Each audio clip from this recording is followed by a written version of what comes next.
Let's start. Unit 3613. Number 103. The colors of the trees looked like they were on fire, the reds and oranges competing with the yellows and golds. This was Nina's favorite season, but she remained silent for hours while Marie was driving. Nina, Marie. Nina had been heartbroken after losing her championship belt. Nina. Now a former champion, she was thinking of retiring from boxing. Marie, her longtime friend and trainer, shared her pain. Marie. After another silent hour, Marie and Nina saw a sign, Sobel Falls. Marie Nina Sobel. Marie thought this would be a good place for them to stop. Marie. Marie pulled over into the parking lot. Marie. Marie and Nina went down a path to watch the falls. Marie Nina. Another sign, watch your step. Rocks are slippery. They found the falls spilling out in various layers of rock. No one was there except them. Look at them. Marie pointed to movement in the water moving toward the falls. Marie. Hundreds of fish tails were flashing and catching light from the sun, moving upstream. Beneath them in the water, they saw salmon slowly moving their bodies. While Marie and Nina kept watching the salmon, a big one suddenly leapt. Marie Nina. It threw itself up and over the rushing water above, but in vain. They were standing without a word and watching the fish struggling. Another jumped, its body spinning until it made it over the falls. Another one leapt and was washed back by the power of the water. Watching the salmon, Marie noticed Nina fixing her eyes on their continuing challenge. Marie Nina.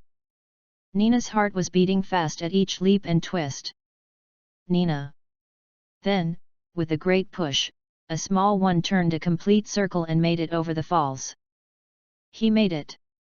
Nina shouted at the success with admiration. Nina. More salmon then followed and succeeded. She felt ashamed to be looking at them. After a moment, she turned to Marie and said, "Giving up is not in my vocabulary." Marie. Marie, I'll get my championship belt back. Marie. Marie nodded with a bright smile. Marie. Our training begins tomorrow. It's going to be tough. Are you ready? Walking up the path and back to the car, they could still hear the fish splashing in the water. 18. Unit 3613. 0406. Once upon a time there was a king of Armenia, who, being of a curious turn of mind and in need of some change, sent his men throughout the land to make the following proclamation. Hear this. Whatever man among you can prove himself the most outrageous liar in Armenia shall receive an apple made of pure gold from the hands of His Majesty the King. People began to swarm to the palace from every town and village in the country, people of all ranks and conditions, princes, merchants, farmers, priests, rich and poor, tall and short, fat and thin. There was no lack of liars in the land, and each one told his tale to the king. None of those lies, however, convinced the king that he had listened to the best one. The king was beginning to grow tired of his new sport and was thinking of calling the whole contest off without declaring a winner. Then there appeared before him a poor, ragged man, carrying a large sack over his shoulder. "What can I do for you?" asked His Majesty. "Sire," said the poor man, slightly bewildered. "Surely you remember? You owe me a pot of gold, and I have come to collect it." "You are a perfect liar, sir!" exclaimed the king. "I owe you no money." "A perfect liar am I," said the poor man. "Then give me the golden apple." The king, realizing that the man was trying to trick him, said, "No, no. You are not a liar." "Then give me the pot of gold you owe me, sire," said the man. The king saw the dilemma. He handed over the golden apple. Unit 3613 Exercises. Number 0103. About 6 months ago, my boyfriend and I decided to move to another city where he had lived before. 6. He went ahead and moved into a one-bedroom apartment so that it would be easier for him to look for a job. It was hard for me, of course, because I missed him so much, but I had already given notice at my job and planned to follow him a month later.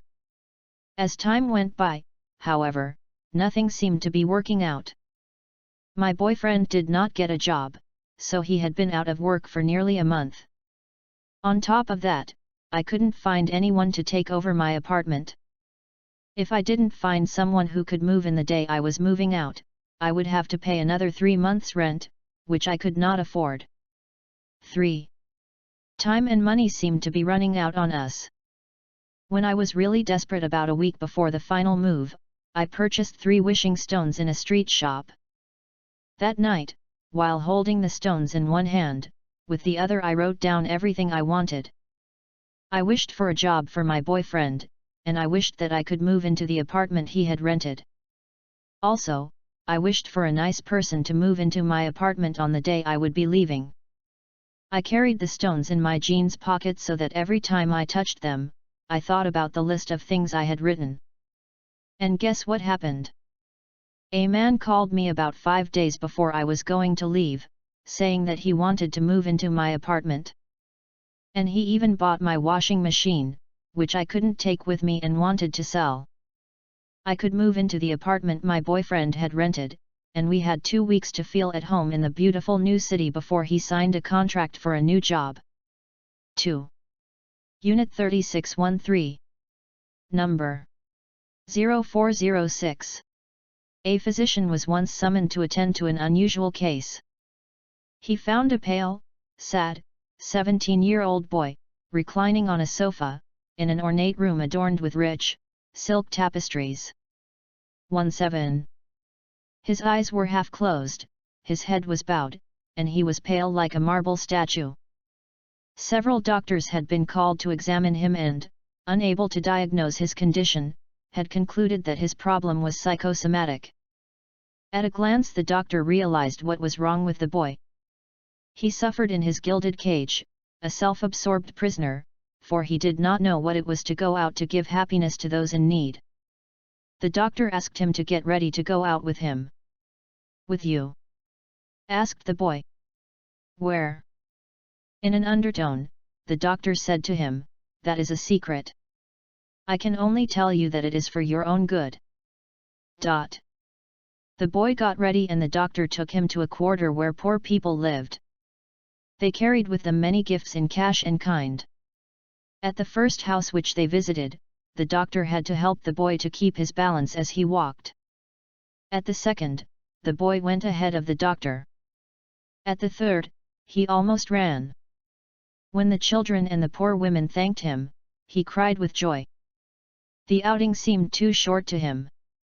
From then onwards, every day the boy searched for those whom he could make happy. He was restored to good health, he found joy and happiness, which did not dwell in his palatial home but in the broken cottages of the poor to whom he gave the love of his generous heart. Those of you who are frustrated with life, who feel unwanted, useless, and bored, try this same medicine, and there will be no end of real joy for you. The end.